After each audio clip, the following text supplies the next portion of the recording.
Assalamualaikum warahmatullahi wabarakatuh. Nama saya Nadia Safira Putri dari Prodi PGSD semester 2. Saya akan menjelaskan tentang tradisi pada zaman aksara.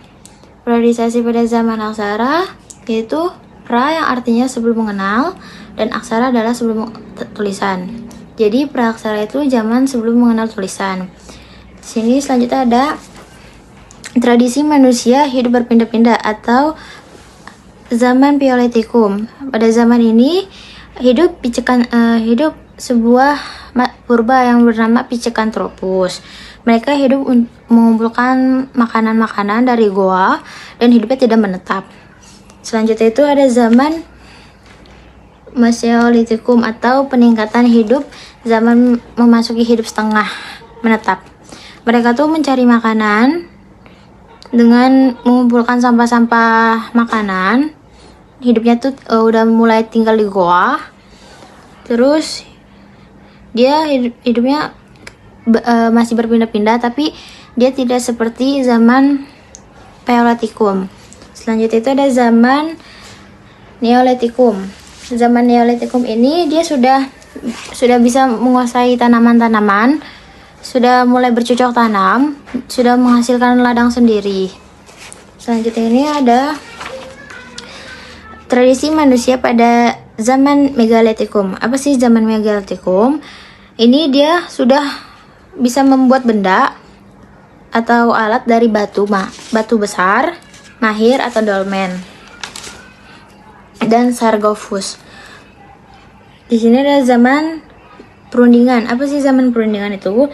Zaman perundingan zaman yang sudah bisa membuat karya tangan sendiri.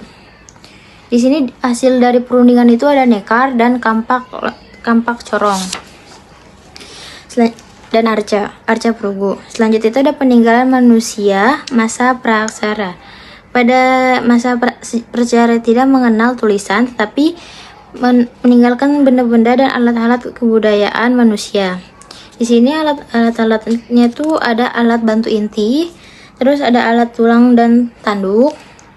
Selanjutnya ada ciri-ciri masyarakat praaksara. Setelah masyarakat praaksara datang dan menetap di Nusantara ini, mereka meninggalkan tradisi yang diwariskan kepada masyarakat hingga sekarang. Di sini yang pertama itu ada kemampuan belayar.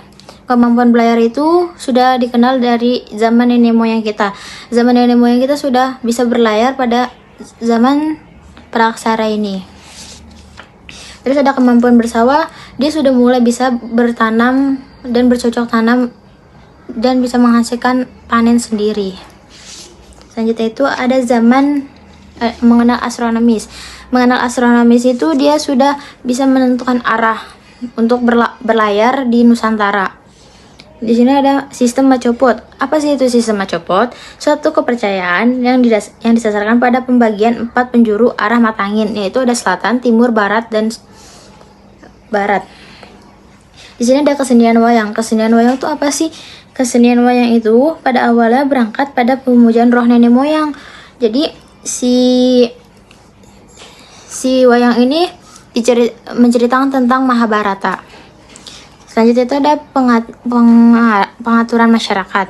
Nenek moyang kita hidup berkelompok, mereka bersepakat untuk hidup bersama hingga hidup bergotong royong dan demokratis. Selanjutnya itu ada zaman periodisasi masyarakat Indonesia masa aksara.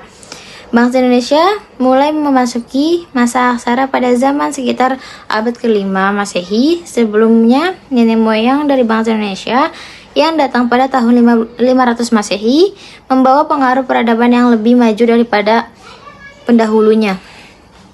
Di sini ada beberapa pengaruh perkembangan. Yang pertama itu adalah dalam bidang pemerintahan. Yang kedua itu ada dalam bidang ekonomi. Yang ketiga itu ada kepercayaan nenek moyang dan kita adalah animisme dan dinamisme. Selanjutnya bidang pemerintahan, bidang budaya, bidang sosial, dan dalam kepercayaan. Yang terakhir itu dalam kepercayaan. Ya, terus selanjutnya itu ada perkembangan rekam tertulis. Rekam tertulis itu ada 2, jejak historis dan jejak non-historis. Jejak historis itu menceritakan tentang sejarah dan jejak non-historis itu tidak menceritakan tentang sejarah. Selanjutnya itu ciri-ciri masyarakat masa aksara. Di sini ada dia tuh sudah menghasilkan prasasti. Yang pertama itu ada prasasti Kerajaan Kutai. Di sini prasasti kerajaan Kutai berbentuk tugu atau yupa dengan tulisan Palawa dan Sangsekerta.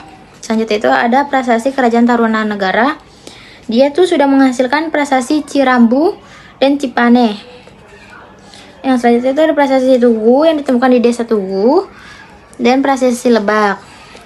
Media yang digunakan dalam bentuk penulisan sejarah di Indonesia itu ada 14. Yang pertama itu ada batu dan tanah liat, batu, lempeng, tembaga, perugu, daun lantar, daun niga, kulit kayu, tulang hewan, bambu, emas, dalewangi, kertas, dan kain. Terus ada perkembangan masyarakat pada praaksara dan masyarakat aksara. Di sini sudah mulai ada masa hewan purba seperti Meganthropus paleojavanicus, manusia raksasa dari Jawa kuno. Ciri-ciri itu berbadan tegap dengan tonjolan tajam di belakang kepala, berbentuk kekar, bertulang pipi tebal, dan dengan tonjolan kuning yang mencolok, tidak berdagu, otot kunyah, gigi dan rahang besar, kuat dan memakan jenis tumbuhan. Selanjutnya itu ada Pithecanthropus erectus. Di sini Pithecanthropus erectus memiliki ciri-ciri tinggi tubuhnya sekitar 165 cm sampai 180 cm. Badan tegap namun tidak setegap Meganthropus. Tonjolan kuning tebal dan mengelintik sepanjang pelvis.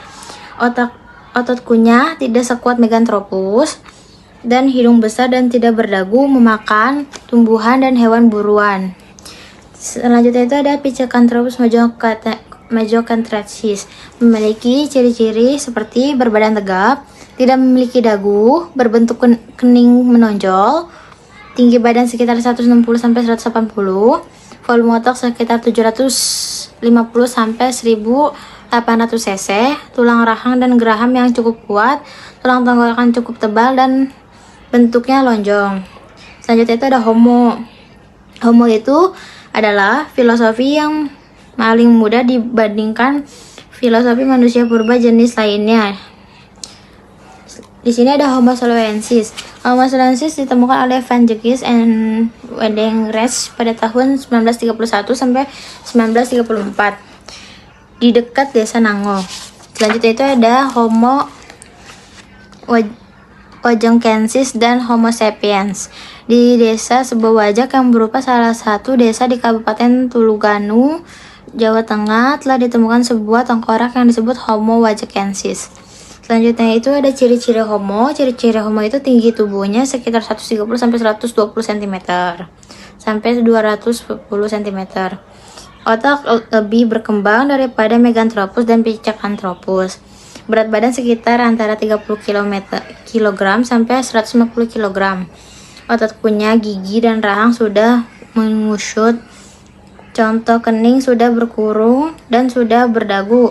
Mempunyai ciri-ciri rasa magalodi dan astromelososis. Bentuk fisik dan wajah mirip dengan manusia sekarang. Hidup sudah menetap dan waktu yang agak sekitar 2-3 kali panen baru berpindah. Selanjutnya itu ada perkembangan penulisan sejarah di Indonesia. Yang pertama itu ada penulisan sejarah tradisional.